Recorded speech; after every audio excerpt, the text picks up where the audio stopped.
여러분 안녕하십니까? 이어서 뉴스데스크 경남 시작합니다. 오늘도 경남에 코로나19 확진 환자 23명이 발생했습니다. 특히 산청에선 11명이 확진 환자의 자택에서 식사 모임을 했다가 무더기로 감염됐습니다. 서윤식 기자입니다. 산청군 확진 환자 11명 모두 경남 1174번 접촉자입니다.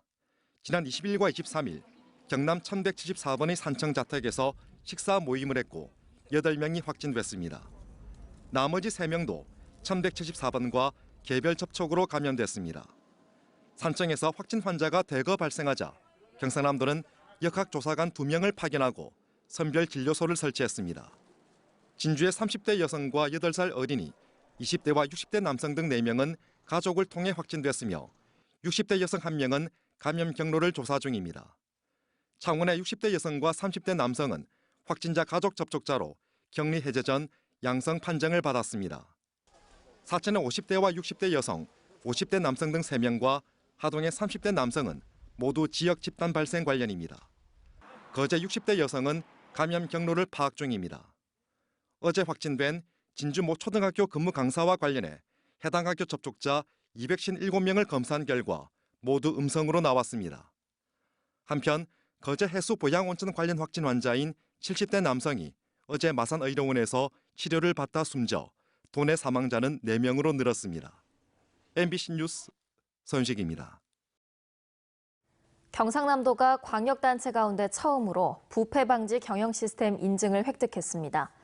부패 방지 경영 시스템은 국제표준화기구가 기관이나 기업 부패를 효과적으로 예방하기 위해 제정한 국제표준으로 경상남도는 이 시스템을 도입하기 위해 청렴특별팀을 구성하고 부패 위험성이 높은 업무 92건에 대해 개선 계획을 수립해 실천한 결과 인증을 받았다고 밝혔습니다. 경상남도의 자동차 부품 제품 공정 개선 지원 사업이 중소기업 경쟁력 강화에 큰 도움이 되는 것으로 나타났습니다.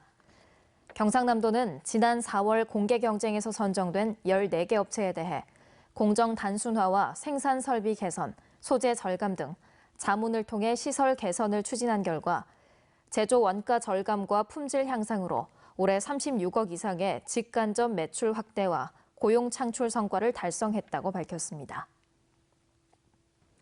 통영시의 독특한 음식 문화를 접하고 즐기는 어린이 미각 도서관이 내년 상반기에 문을 엽니다. 통영시가 20억 원을 들여 산양 도서관을 리모델링해 문을 열 어린이 미각 도서관은 통영에서 나는 해산물과 농산물을 활용해 어린이들에게 올바른 먹거리 교육을 하게 됩니다. 창원지법 형사 2부는 지난해 6월 사천시 곤양면의 한 삼거리에서 후진을 하다 66살 B씨를 치어 숨지게 한 택시기사 48살 A씨에게 금고 1년 6개월에 집행유예 2년, 사회봉사 160시간을 선고했습니다. 재판부는 피고인이 피해자를 위해 2천만 원을 공탁하고 반성하고 있는 점 등을 살펴 이같이 선고한다고 밝혔습니다. 고성군이 내년 상반기 세계보건기구 WHO의 고령 친화도시 국제 네트워크 가입을 추진합니다. 이를 위해 버스 안전도우미 운영과 공공실버주택 지원, 지역사회 돌봄 네트워크 구축, 세대 통합 프로그램 등 3대 전략과제와 35개 세부 실행 계획을 수립했습니다.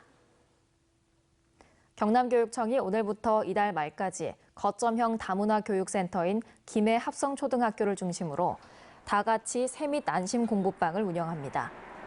다같이 세밑 안심 공부방은 김해 지역 다문화 학생 139명을 대상으로 오후 3시부터 6시까지 운영하는 방과 후 공부방으로 공예교실과 이중언어 독서교육 등의 프로그램을 진행합니다.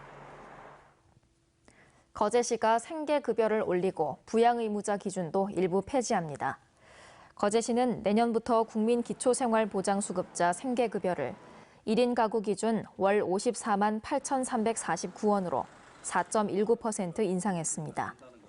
또 내년부터는 저소득 노인 한부모 가구거나 중증 장애인이 있는 수급권자 가구의 경우 부양의무자 기준이 폐지됩니다.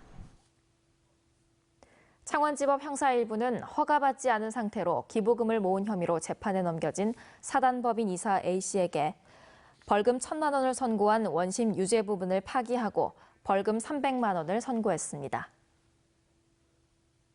경남 소식이었습니다. 여러분 고맙습니다.